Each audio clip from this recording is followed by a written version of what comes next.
En el marco de la discusión de la reforma petrolera, uno de los conceptos que fue recurrente fue la pregunta sobre la vigencia del nacionalismo. ¿Qué significa hoy el nacionalismo en México? ¿Cómo ha evolucionado este concepto que marcó prácticamente todo el siglo XX en la vida política, económica y social del país? De esto vamos a hablar hoy, a propósito justamente de las fiestas patrias. Acompáñenme a ver algunos datos que permitan situar el contexto de esta discusión y regresamos aquí al foro, a nuestro debate. Soy José Buendía, está en Opiniones Encontradas, un programa en el que todas las ideas se pueden cuestionar siempre que se debatan. El nacionalismo es uno de los conceptos que justificaron y legitimaron la construcción del Estado mexicano del siglo XX. Pero a lo largo del tiempo sus significados evolucionaron y tuvo distintas interpretaciones en la vida política, económica y social del país. Se trata de una idea en la que caben muy diferentes definiciones, como hoy se puede apreciar en el intenso debate que genera la reforma energética y la apertura de la expropiación del petróleo a inversionistas privados. En el mundo, generalmente ha sido una ideología identificada con posiciones conservadoras e ideologías de derecha, pero en México representa más bien a la izquierda y posturas progresistas. ¿Qué significa nacionalismo hoy en México?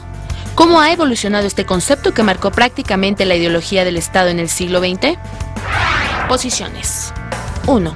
El escritor mexicano Carlos Fuentes ha dicho que nacionalismo y nación son términos de la modernidad. Aparecen para darle justificación ideológica o legitimación política a ciertas ideas de unidad territorial, política y cultural necesarias para la integración de los nuevos estados europeos surgidos del Renacimiento, la expansión colonial y las guerras de religión. 2. Para el historiador Arnaldo Córdoba, la Revolución Mexicana fue una auténtica fragua nacionalista en la que se forjaron y templaron los valores colectivos que hoy todavía siguen inspirando lo que nos queda de una idea de nación y de sentimiento patriótico. La culminación de este proceso, en su opinión, se dio con el artículo 27 de la Constitución de 1917, porque por primera vez la nación deja de ser un ente abstracto para pasar a ser identificada como el conjunto de todos los mexicanos independientemente de sus diferencias individuales. 3.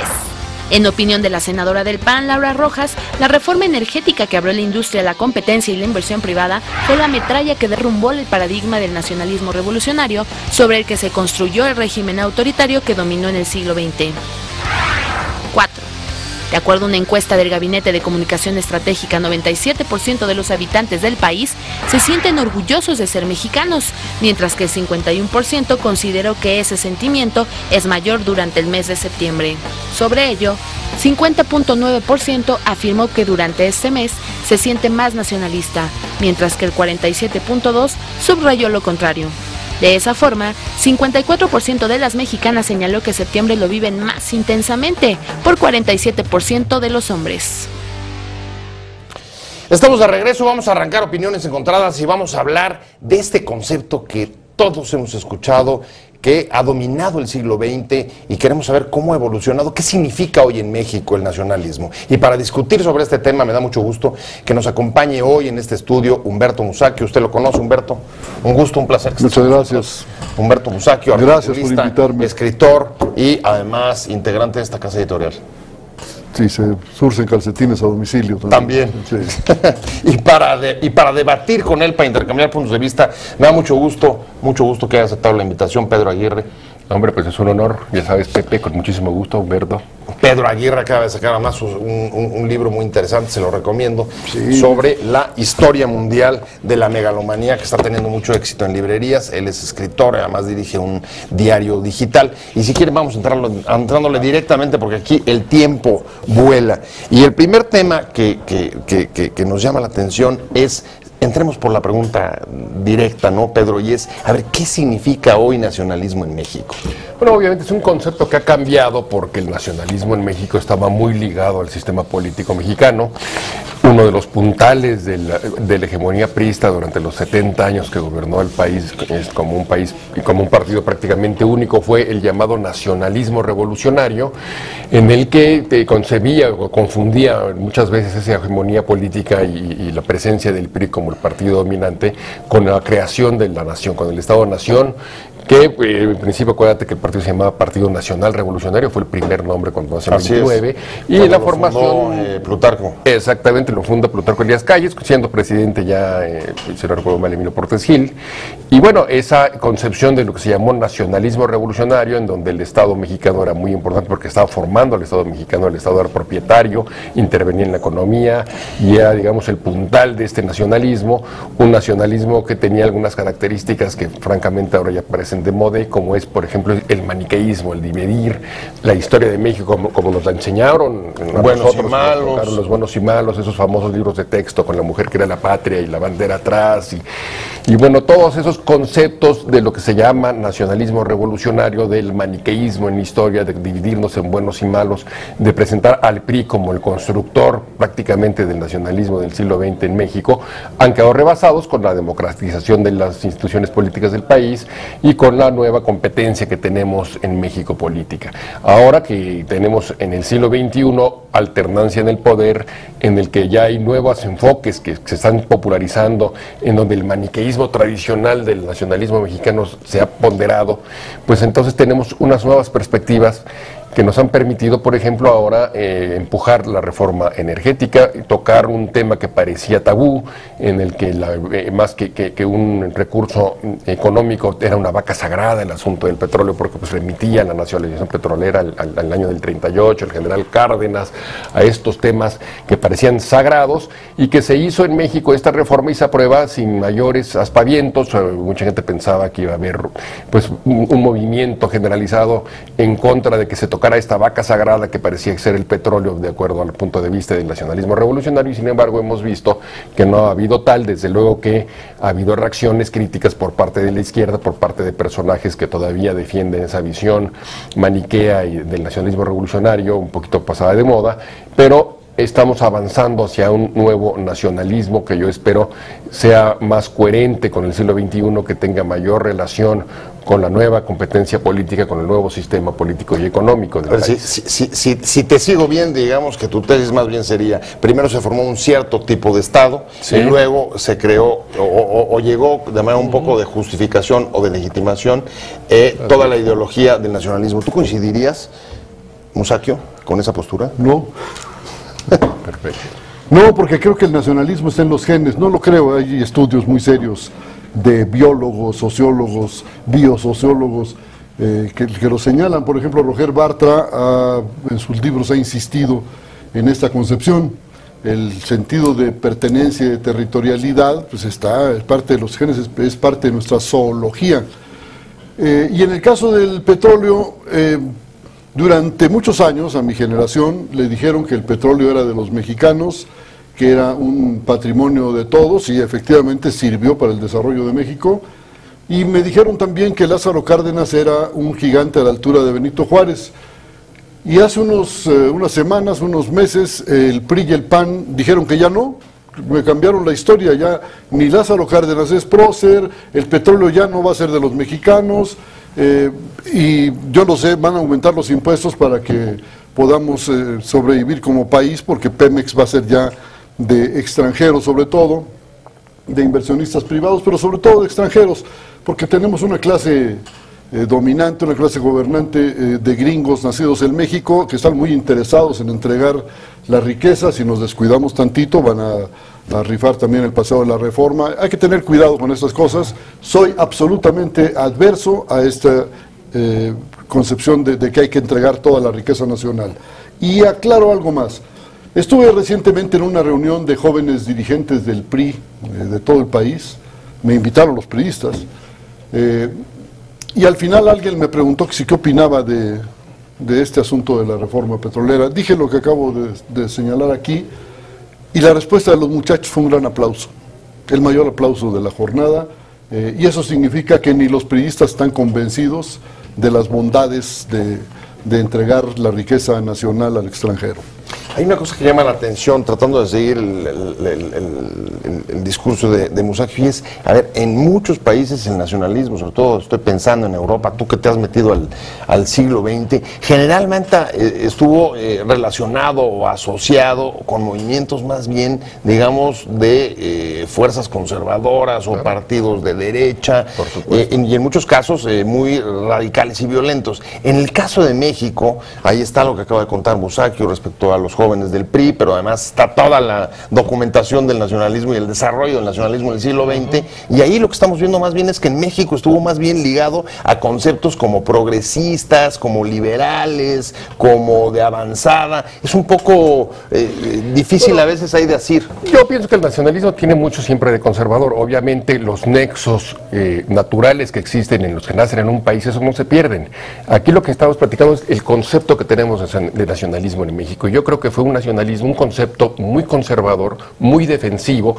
Causas históricas, por supuesto, los ha habido, porque hemos tenido una vecindad muy difícil, hemos tenido guerras, y ese nacionalismo mexicano, yo lo veo desde luego en la actual izquierda, pero lo vi como un elemento fundamental de un sistema autoritario de gobierno, como fue el sistema priista, y también hay un nacionalismo de derecha, también el Partido de Acción Nacional cuando nace, sobre todo, ya el PAN ha cambiado, igual todos los partidos han cambiado, pero el discurso era del Partido de Acción Nacional al principio profundamente anti-yanqui. Entonces, yo pienso que este nacionalismo que tenemos en México defensivo es esencialmente conservador en mi punto de vista, a pesar de que vemos a personajes como Andrés Manuel López Obrador o como vemos el PRD, que son los partidos fundamentalmente de izquierda en México, pienso que siguen manteniendo un discurso conservador, a pesar de que se digan de izquierda, porque en mi punto de vista están cerrándose a nuevas tendencias mundiales. Esto del nacionalismo como entender a la nación que viene de nacer, decían, y como la identificación que existe entre los habitantes de un país, no se pierde, simplemente tiene que irse adaptando a lo que la historia va mandando. En Europa había grandes nacionalismos, hubo guerras mundiales que fueron consecuencia de estos nacionalismos extremos, y ahora hay una institución supranacional que es la Unión Europea, que tiene facultades por encima de los estados nacionales, y yo no pienso que y un resurgimiento también de los movimientos nacionalistas más radicales. Así es, que lo estamos viendo ahora justamente como una reacción a la crisis económica actual, pero aún así la Unión Europea tuvo una contribución fundamental en los últimos 30, 40 años para el desarrollo de Europa, sobre todo en las partes más pobres, y creo que esa concepción de nacionalismo que los llevó a guerras mundiales tuvo que modificarse, tuvo que adaptarse a nuevas tendencias mundiales. Yo creo que los franceses o los ingleses o los españoles, italianos siguen siendo están muy orgullosos de ser italianos o españoles, no se ha perdido el sentido nacional, pero lo que sí se ha modificado son los enfoques, y esto ha sido por necesidades históricas, porque la historia les ha enseñado a los pueblos que tienen que adaptarse a las circunstancias que van cambiando en el mundo. Yo lo que creo es que en el nacionalismo mexicano, el llamado nacionalismo revolucionario, se identificó con un sistema autoritario y conservador de gobierno, que fue una reacción a la pérdida de esa pérdida. Déjame traerme la pelota para acá, porque hay un concepto que pone sobre la mesa y lo identifica sobre todo con posiciones, digamos, le da un alto contenido conservador al nacionalismo. ¿Cómo ves tú, Musacchio? A ver, yo quiero insistir en que el nacionalismo está metido en los genes. Y voy a poner el caso, por ejemplo, de la Unión Europea, que se mencionó aquí. La Unión Europea está en la más seria crisis de su historia, en la más seria crisis. Se empieza a hablar incluso de que van a eliminar la moneda común y probablemente eso acabe en la descomposición total. No sería nuevo. La Unión Soviética, que también era una conjunción de muchísimas naciones, se deshizo. La izquierda con un discurso internacional, la izquierda marxista con un discurso internacionalista, ha sido siempre una izquierda bastante nacionalista. Si observamos, la Unión Soviética peleó siempre por su propio interés, un interés nacional. La dirección china pelea por el interés de los chinos, no de otros países, ni por la solidaridad con el proletariado mundial. El asunto está ahí, pues es parte de nuestro ser, el nacionalismo, el sentido de pertenencia, el estar metidos en un lugar. Y si las grandes potencias defienden sus intereses nacionales cada vez que es necesario, yo no veo por qué nos exijan a los países más pobres que tengamos que ceder el patrimonio que tenemos. Me parece que hay una incongruencia en ese punto. Bueno, pues ahí hay varios dilemas que saltan sobre la mesa: nacionalismo, internacionalismo, integración, aislamiento, y puede haber mucho más. Pero antes de entrar leía una frase, Pedro, tratando de remontarme y ver cómo se formó y cómo pudo haber evolucionado en el siglo XX. este concepto, además de lo que tú ya señalabas, digamos, de su vinculación con el Estado y con la construcción de cierto tipo de Estado y con la política. Y es Carlos Fuentes decía, en principios de los 90, decía, el nacionalismo generalmente o casi siempre es la respuesta a una herida que sufre una nación. Y ahí uno siempre se le viene a la cabeza temas como la intervención francesa, luego la norteamericana, etcétera, la amenaza, digamos, que siempre se ve del exterior. ¿Coincidirías con eso? En general sí, pero bueno, hay de nacionalismos a nacionalismos y hay muchos nacionalismos, los más defensivos, por cierto, que son los que surgen y se fortalecen al calor de las heridas de las que hablaba Fuentes, de las que ahora mencionas tú. Nuestro nacionalismo es muy defensivo por lo que comentamos, perdimos la mitad del territorio en una guerra extranjera, hubo intervenciones francesas, siempre se padeció la amenaza del intervencionismo norteamericano, las intervenciones constantes en Veracruz. Entonces el nacionalismo mexicano es muy defensivo y maneja, además de un discurso muy maniqueo de buenos y malos, un discurso también de rasgarse las vestiduras, de que fuimos los conquistados, de que tuvimos 500 años como esclavos, de que somos las víctimas constantes del imperialismo norteamericano. Yo pienso que esa visión victimista del nacionalismo mexicano también tiene que empezar a modificarse porque nos impide crecer como nación. Desde que no reconocemos a Hernán Cortés, que al final de cuentas es el fundador real de la nación mexicana, no lo reconocemos como lo que es. Y pasando por muchos personajes de nuestra historia, los que hemos condenado como villanos y no tratamos de ver los claroscuros, tanto de villanos como de héroes, pues entonces creo que estamos teniendo una visión tergiversada de la historia. No somos los mexicanos de ninguna manera exclusivos en esto. Los nacionalismos suelen tergiversar siempre las cosas a favor o en contra. Hay otros nacionalismos que han sido más agresivos, hay otros nacionalismos, por ejemplo, la actual China, que está regresando al panorama mundial con gran fuerza y que todavía carga las grandes injusticias que se cometieron en China con la guerra del opio, con los llamados tratados injustos que obligaron a China a firmar. Entonces, sí hay mucho siempre de discurso defensivo, de discurso victimista, en algunos casos más que en otro. El caso mexicano es particularmente interesante en este caso. Y yo insisto que, a pesar de que obviamente la solidaridad, el sentimiento de pertenecer que el nacionalismo más sano nos otorga, creo que los conceptos más conservadores o más autoritarios que hemos tenido en México de nacionalismo deben de ser modificados. Yo no creo que debamos identificar, yo sé que hay una gran debate y que hay muchas opiniones, pero identificarlo a ciertos temas económicos. Ahorita me voy hacia el futuro, pero antes déjame llevar la polémica con Musacchio, y es, a ver, Musacchio, el componente que señala Pedro de la parte defensiva, ¿qué estamos hablando? ¿Es, desde tu punto de vista, la herida, la respuesta a una herida, o hay un trasfondo de victimismo? Yo coincido en que siempre estamos como autocompadeciéndonos, ¿no?